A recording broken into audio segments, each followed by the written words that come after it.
Okay, so the first part of Paper Avalanche, which is still only aimed really at year 8, is the first section of the book is called Summer, and this is chapter 1.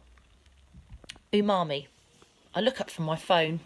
Jamie Cannon, a boy from my year, is standing in front of me with his hands in his pockets. My heart, until now beating in a perfectly normal, healthy fashion, quickly morphs into a big, fat, thumping monster. Sorry, were you talking to me just then? I ask nervously, tucking an invisible strand of hair behind my ear. Who else? Jamie replies, smirking and pouring himself a cup of orange squash. Annoyingly, he makes a valid point. We're the only 2 people at this end of the drama studio. Everyone else is gathered at the opposite end, caterwauling along to Hamilton, the original cast recording. I've been camped out by the buffet table for the past 20 minutes now, filling the time by filling my face. The drama club's production of Grease finished half an hour earlier, and this is the official after-show party. The members of the cast, with their quiffs and perky ponytails, faces waxy with stage makeup, easily outnumber the black-clad backstage crew, of which I'm one.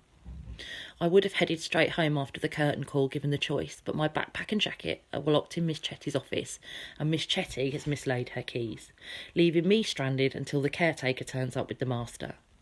Umami, Jamie repeats, nodding at the bowl of chili heatwave flavoured tortilla chips I've been ploughing my way through. That's what they call any addictive savoury flavour. It's why you've eaten 42 Doritos in the past 5 minutes. They're covered in the stuff. You've been watching me? I ask, heat creeping up my neck. Maybe, Jamie replies, a complete unself-conscious grin spreading across his face. I swallow. Jamie and I are in the same year but have never really spoken before. This is unremarkable. Osprey Academy is a big school and I'm not exactly what you'd call a social butterfly.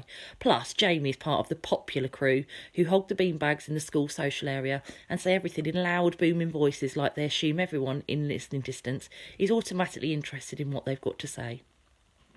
This must be a dare. I glance over at the crowd gathered around the speakers, but no one is looking in our direction. Jamie pours himself a second cup of squash and perches on the edge of the table like he's here to stay.